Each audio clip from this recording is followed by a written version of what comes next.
একটা ভালো মানের আংটি আনলেন গুরুকে উপহার দেওয়ার জন্য। তো তিনি আংটি আনে গুরুর হাতে পরাই দিলেন উপহার। গুরু এবার আংটি পরে নাচতে নাচতে একদিকে যাইতেছে। ভক্তের চিন্তা হইল, আমি যে আংটিটা দিলাম তিনি এরম করতেছে কেন, আমিও পিছন পিছন যাই। তো শিষ্যও কই গুরুর পিছনে দৌড়াচ্ছেন।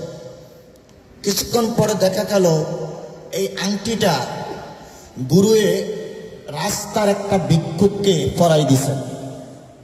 কি করছেন?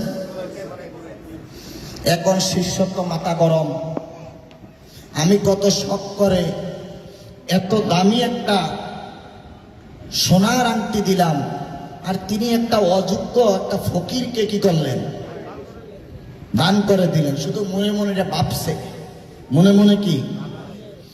তখন শিষ্যরে বলল, যখন এই আংটিটা আমার হাতে পরাই দিছে এটা কার ছিল? আপনার। তো আমারটা আমি টাঙ্কি ফেলাম, তোর কি? আমারটা আমি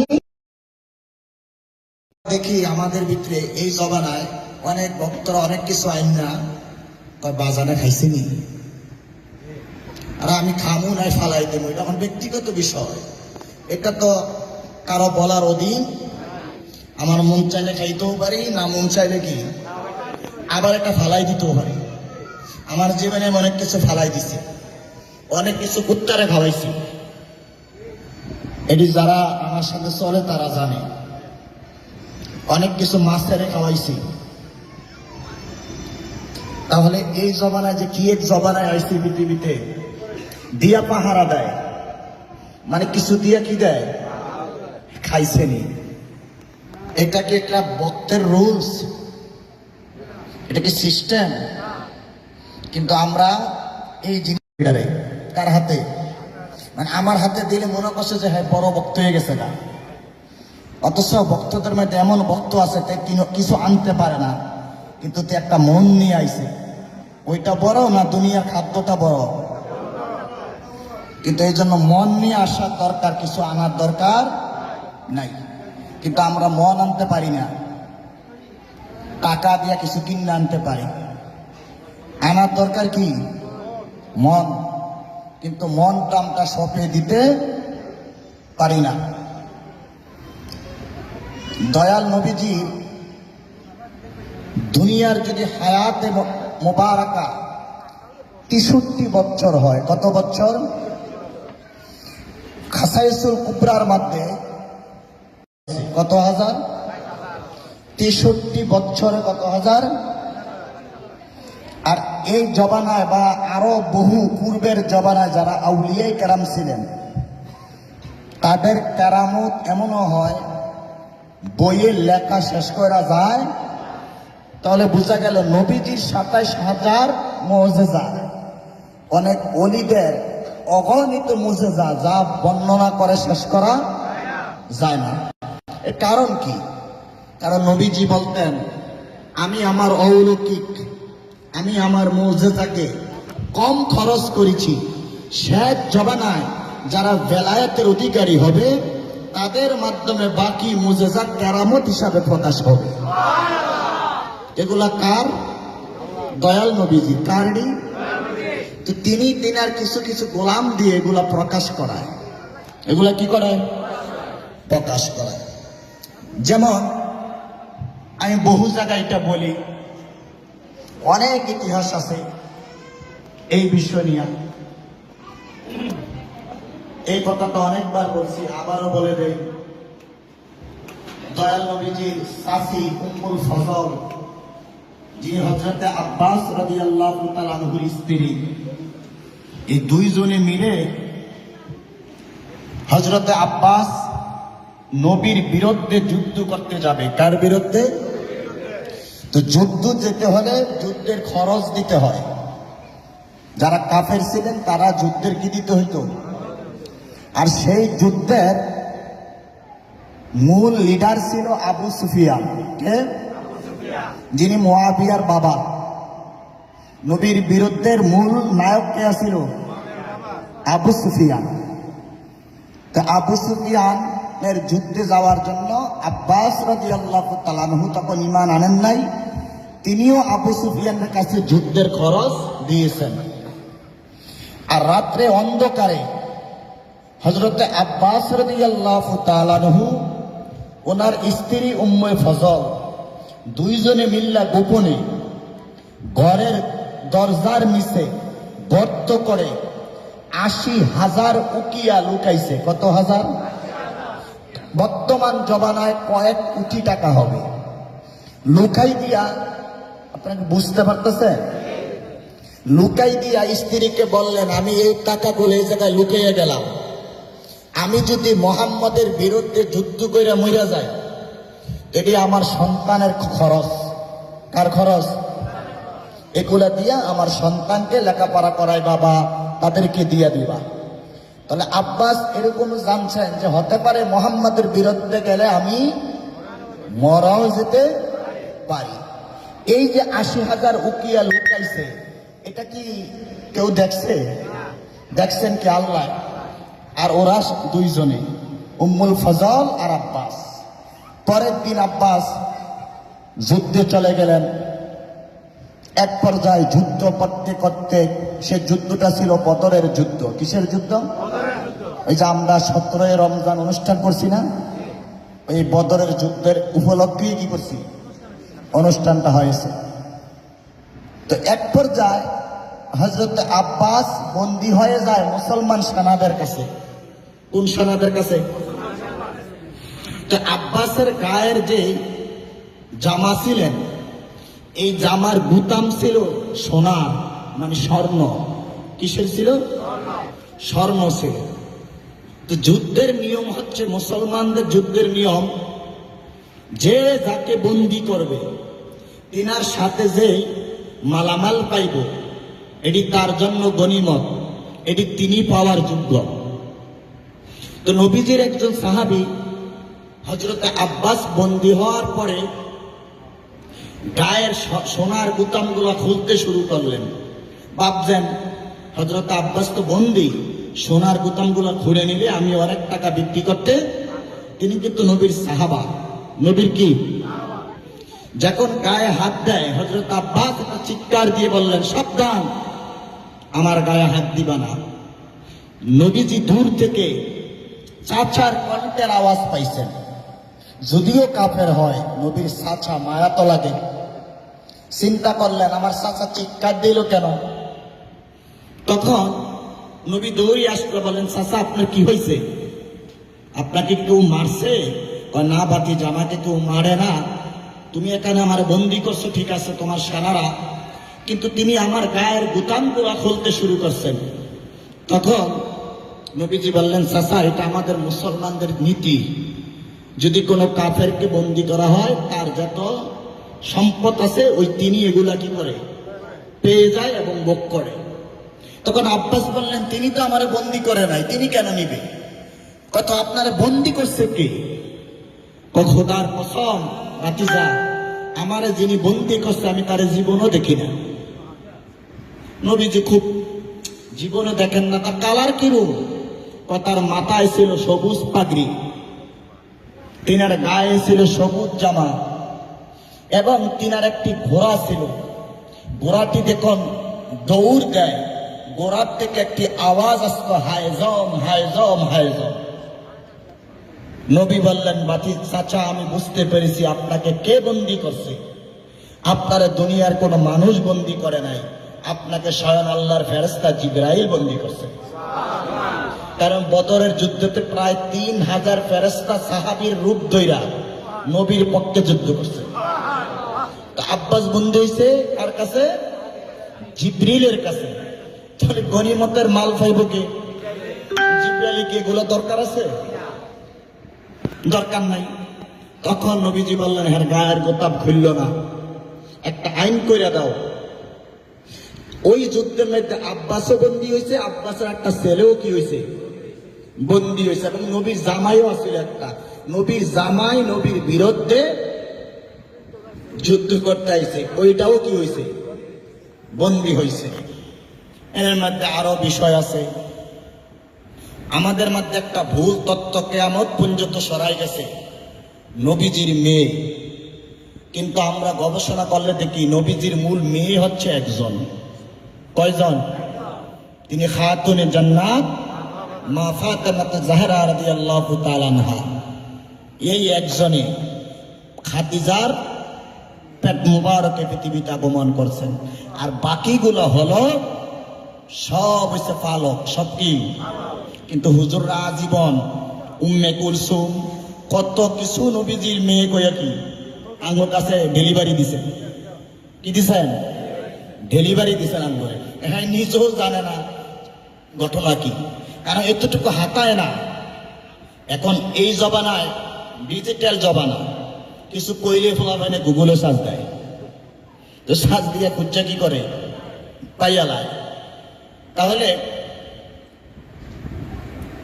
এই যেই লোকটা বন্দী হইলেন আব্বাস এবং তার সন্তান, তো নবীজি সাহাবীদের সাথে একটা পরামর্শ করে বললেন, চাচা আপনাকে মুক্তি করে দিতে পারি একটি শর্তে। কি শর্ত? আমাকে যদি আপনি 80,000 উকিয়া দেন, এই বিনিময়ে আপনাদের বাপ বেটারে কি কইরাম। কয়টি আছে? লুকাইছিল কয় টাকা?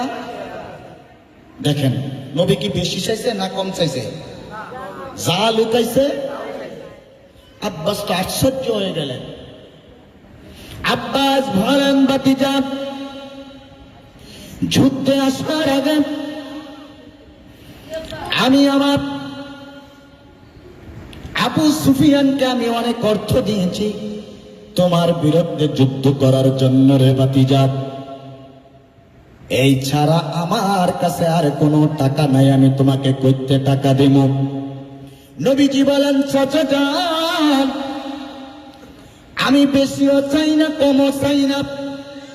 রাত্রের গভীরে, রাত্রের অন্ধকারে আপনি আর চাচি মিলে মিশে ঘরের দরজার নিচে যে 80,000 লুকাইছিলেন, আমি এইটা চাইছি, এত বেশি তো আর আপনার কাছে চাই না।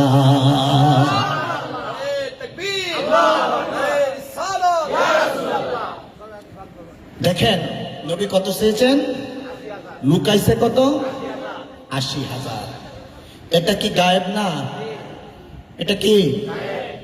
তাহলে নবীজির সেই গায়েব কি নবীজি নিয়ে চলে গেছে না তিনার উম্মতের জন্য রেখে গেছেন? কিন্তু এখন তো সমস্যা, নাচতে না জানলে উড়ান বাঁকা। মানে আমি যে তো কোনো এলহামে পাই নাই, তাহলে বলতেই যারা এলহামওয়ালা তারা সব জাদুঘর। মানে আমি যে তো জানি না, তো আমি এটা করে বুঝ দিতেইব না সবার একটা, কারণ আমার না, আমি যে তো জানি না, তো আমি তো একটা বুঝ দিতেইব বক্ত করে, নাহলে তো ছোট হয়ে যাবো কেন। তো যদি কেউ কারো পীরকে প্রশ্ন করে, হুজুর অমুক জায়গায় গেছি, বেড়াই কইয়া দিছে আমায় এত টাকা আমার কাছে আছে, আপনি তো জীবনে কইলেন না, কয়টা জিন। যদি কয় না বাজার এটা জিন না, হ্যাঁ লোকে জিন টিন কি কত জাদু। পরে যদি কয় আর জাদু না, পাহাড়ে এরকম কত ছোটবেলা আমি দেখাইছি। ছোটবেলা কি, যারা আমার পরামর্শ নিয়া তৈলাঙ্গ সোয়াবির নাটক দেখছেন, কিসের নাটক? ওই জবান একটা ফির আছিল, তো ফিরের ভক্ত আস্তে আস্তে তৈলাঙ্গ স্বামীর দ্বারে গেছে গা। এই বিশাল এক ইতিহাস। পরে ওই ফিরের অনেকে প্রশ্ন করছে যে ওনাকে পায়েসের সাথে দুধ মানে বিষ মিশ্রিত করে দেওয়া হয়েছে, তো উনি পায়েস একদিক দিয়ে খাইতেছে, এক কান দিয়ে বিষ বার হয় আর এক কান দিয়ে দুধ বার হয়, ওনার ভিতরে এগুলা কি যায় না। ওইগুলো ছোটবেলা আমি কতই দেখাইছি, মানে ফিরে কইতেছে এগুলো ছোটবেলা আমি, কিন্তু অনেক দেখাইতে পারে না, ছোটবেলা দেখাইছে।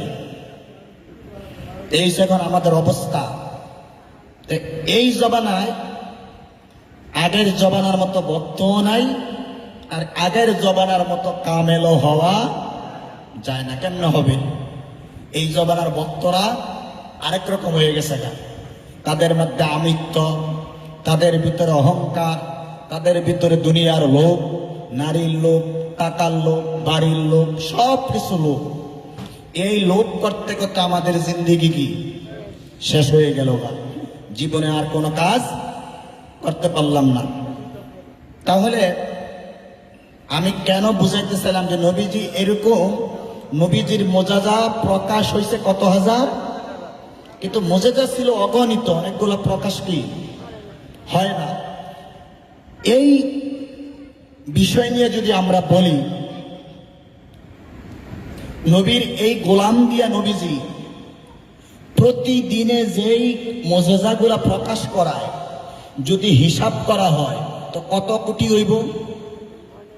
ধরুন আজকে 9 বছর, তো 9 বছরে যদি প্রতিদিন 10টা কইরাও লেখেন তো কত হাজার মোজাজা হইব, সম্ভব? কিন্তু এটার কোনো মূল্য নাই। এটা কি নাই? কেন? কারণ আছে। এই জামানায় মানুষ ইলহাম কি এটা জানে না, কারামত কি এটাই জানে না। কারামত কোনটা জানে? পানির উর্ফে দিয়ে হাঁটতে যায়, এটার নাম কি? তো পানির উর্ফে দিয়ে তখন চায়নার লোকেরাও হাঁটতে যেতে পারে, এটা কি কারামত?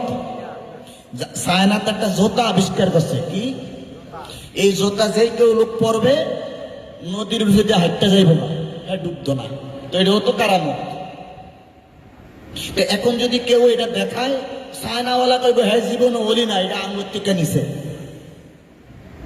এখন যদি কোনো ওলিও দেখায়, এটা আর কেউ বিশ্বাস কেন করবে? চায়না তো গবেষণা করে বার করেও রাখছে।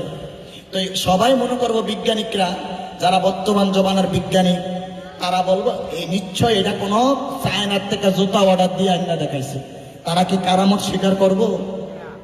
তো এই জামানা এসে এখন কারামত বিশ্বাস করার মতো মানুষ নাই। এই জন্য কারামত আস্তে আস্তে কি হয়ে যাইতেছে, বিলুপ্তের দিকে চলে যাচ্ছে। দেখায় কারামত, এটার নিয়ে করে মন্তব্য, খুব মজা, হাসি ঠাট্টানি চলে। কিন্তু যিনি দেখায় না, ওনারা কিন্তু মানুষ বিশ্বাস বেশি করে। কারণ এ দমক দিয়া ফেলায় রায়, বাবা সব জানে কিন্তু কয় না। বাবা কি সব জানে কিন্তু কয় না। ওই যে একটা গানের কদিন আগে দেখছি, বাবাই সব জানে, আরেকজন কসু জানে। কি জানে? বাবাই কসু জানে। তো এই যে যুগের মধ্যে পড়ে গেছি আমরা, এই যুগে মানুষকে বুঝান বড় কষ্ট।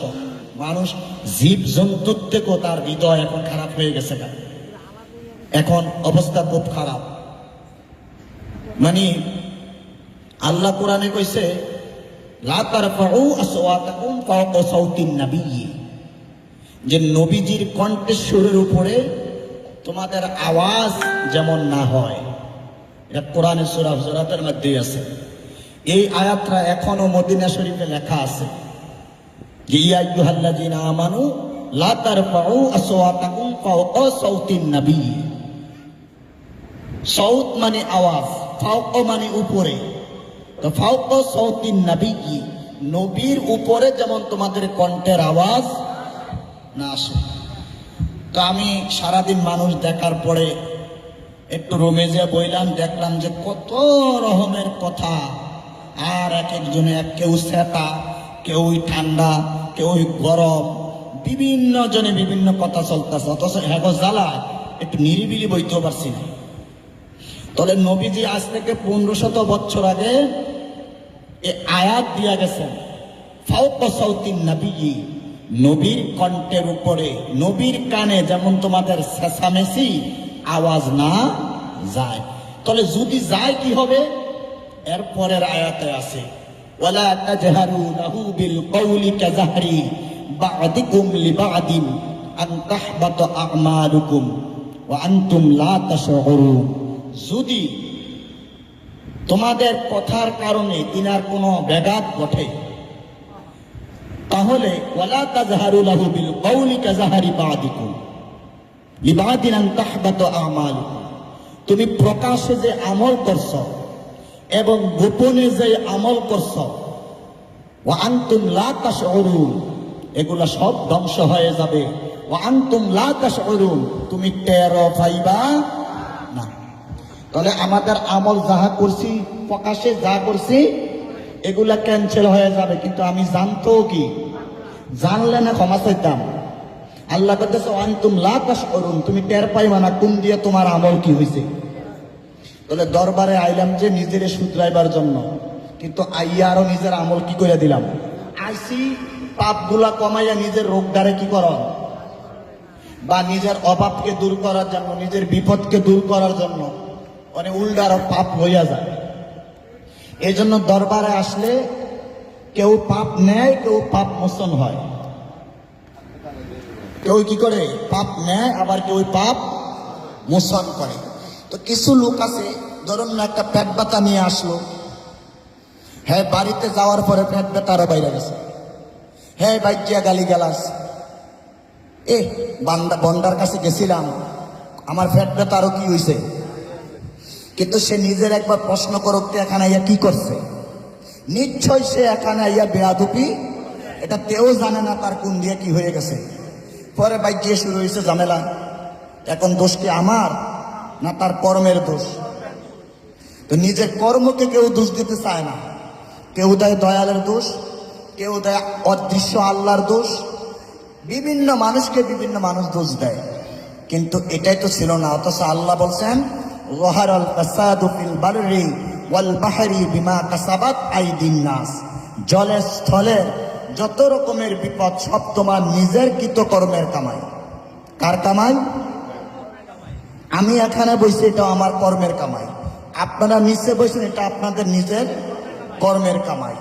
হিংসা করে তো লাভ নাই। কর্ম করেন, কর্মে দেখবেন আপনাকে উপরের দিকে কি করবে, নিয়ে যাবে।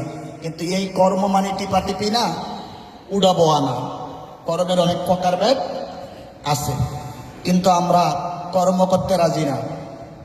ফিরি আইয়া কি কয়, ওরে বাবারে বাবা, হের মতো যদি আমি কইয়া দিতে পারি, আয়া কয়টা আমার দিয়া দেন আজ।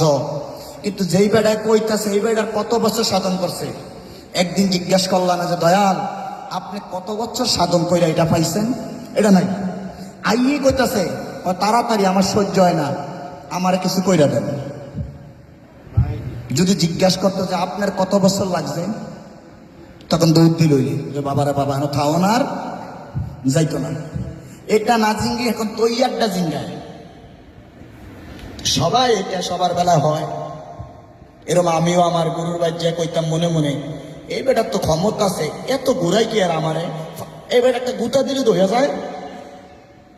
তখন বুঝছি না, এখন বুঝছি কেন এত তাড়াতাড়ি কাউকে দেয় না। কারণ তাড়াতাড়ি পাইলে তার কাছে মূল্য থাকবে না। এটার মূল্য কি? সে আন্দে মান্দে নষ্ট করবে। তার যেখানে দরকার নাই এখানেও কি করব, চোখ বন্ধ করব। নবীজির একটা হাদিস আমি আমার গুরুজনের মুখে শুনেছি। একদিন নবীজির চকির নিচে, তবে চকি কিন্তু আঙ্গুর মতন চকি ছিল না, ধরুন খেজুর পাতার গাছ দিয়া চকি বানাইছে বা ঢালামালা দিয়ে কি বানাইছে। তো চকির নিচে ধরুন কি জানি আওয়াজ দেয়, নবীজি উপরে। আচ্ছা নবীজি কি চাইলে চক্ষু বন্ধ করে চাইতে পারতো না চকির নিচে কি আছে? এটা না করে নবীজি নিজে নামছেন, নাইমা চাইছেন চকির নিচে কি আছে। তখন নবীজির একজন স্ত্রী প্রশ্ন করলেন, ইয়া রাসূলুল্লাহ কি দরকার ছিল আপনার নামা? তখন নবীজি বললেন, আমাকে আল্লাহ এই ক্ষমতা দিয়েছেন আমি মানুষের কল্যাণ করার জন্য, মানুষকে হিদায়াতের পথে আনার জন্য। আমাকে আল্লাহ হাত দিয়েছেন, একটা শক্তি হাতের মধ্যে কি আছে? যারা তরিকত মোটামুটি বুঝে তারা জানে আল্লাহ আমাদেরকে 10টা ঐশী শক্তি দিয়েছেন। 10টা কি দিয়েছেন? যেগুলা এজন্য স্বরূপে। তাহলে মানুষের অতিরিক্ত কয়টা? এই 10টা শক্তির মধ্যে একটা শক্তি হাত, আরেকটা শক্তি পাও, আরেকটা শক্তি চোখ। তাহলে নবীজির কি পাও মোবারক ছিল না? চোখ মোবারক ছিল না? হাত মোবারক ছিল না? নবীজি বলতেছে এগুলো তো আমাকে আল্লাহ সুস্থ দিয়েছে, তা আমি উঠতে দেখলে সমস্যাটা কি? আমি অপব্যবহার করব? তাহলে দয়াল নবী শিক্ষা দিয়ে গেছে ক্ষমতার অপব্যবহার করা যাবে। কেউ যদি বিনামূল্যে এই ক্ষমতা পায়, হ্যাঁ নিশ্চিত অপব্যবহার করবে। তার হাত তো মায়া না, এটার লেগা আল্লাহর হস্তে জিনিস তো হ্যাঁ 7 দিনে সব সালান খাইয়া পরে সালান তো খাইব নিজেরও কি করব। এই জন্য প্রত্যেক অলিরা যাদেরকে বানাইতেছে তাদেরকে কষ্ট দেয়, কি দেয়? বিভিন্ন পরীক্ষা করে, বিভিন্ন জায়গায় ঘুরায়, বিভিন্ন ডিউটি দেয়, বিভিন্ন দায়িত্ব দেয়, দিয়া তারপরে যাইয়া আমাদেরকে দেয়। কারণ এই ঘুরে ঘুরে আমাদেরকে শিক্ষা দেয়, বাস্তব প্র্যাকটিক্যালের কি দেয়?